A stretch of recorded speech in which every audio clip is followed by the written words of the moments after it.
اعوذ باللہ من الشیطان الرجیم بسم اللہ الرحمن الرحیم۔ لاکھوں کروڑوں درود و سلام حضرت نبی محمد مصطفیٰ اور ان کی آل پاک پر۔ اسرائیل اور فلسطین کی جنگ کو آج 172 دن مکمل ہو گئے۔ اسرائیل جس دہشت گرد بنا ہوا ہے اور جس کی اما پر یہ دہشت گردی کر رہا ہے وہ امریکہ ہے۔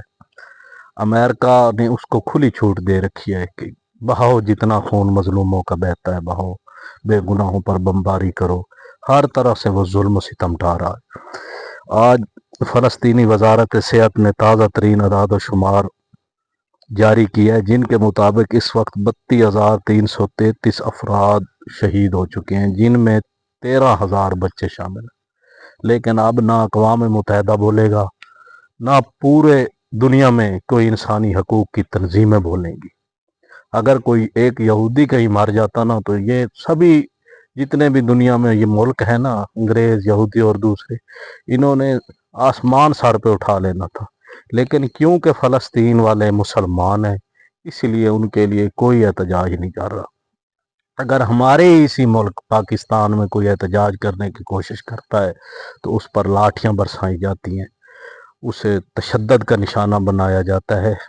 کل ہم نے ایک ویڈیو دیکھی سوشل میڈیا پہ کہ ہمارے مسلمان بھائی اپنے مسلمان بھائی فلسطینیوں کے لیے احتجاج کرنے کے لیے جب نکلے تو جس طرح ان پر تشدد کیا گیا، جس طرح جیسے کہ کشمیر کا منظر پیش کر رہا تھا۔ حتیٰ کہ چاہیے تو یہ تھا کہ ہمیں آزادی اظہار رائے کی آزادی ہونی چاہیے، ہمیں جو ہے نا پرامن احتجاج کرنے کی آزادی ہونی چاہیے۔ پتہ نہیں ہم کس ملک میں رہ رہے ہیں کہ جس میں ہم اپنے ہی بھائیوں کے لیے احتجاج نہیں کر سکتے۔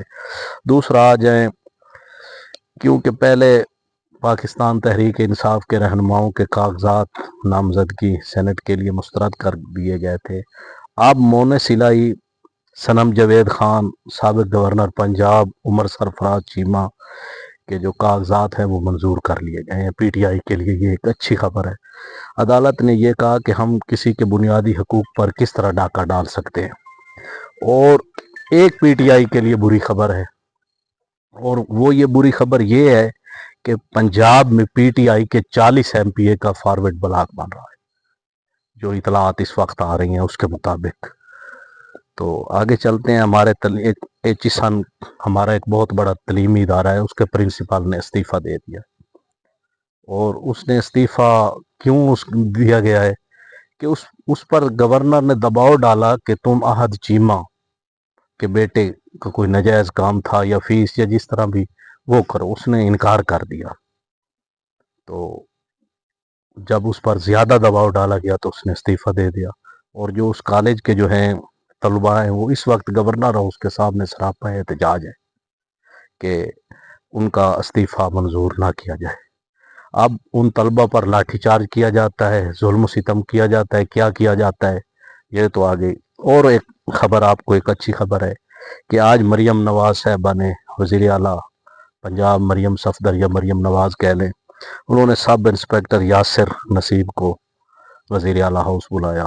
یہ وہی یاسر نصیب ہے جس نے ایک ایم پی او کو روکا تھا جب وہ یاسر نصیب صاحب روٹین کے گشت پر تھے، تو دو گاڑیاں انہوں نے دیکھی، سیاہ ان کے شیشے تھے، تو انہوں نے، وہ گشت پر تھے، انہوں نے ان کو روکا۔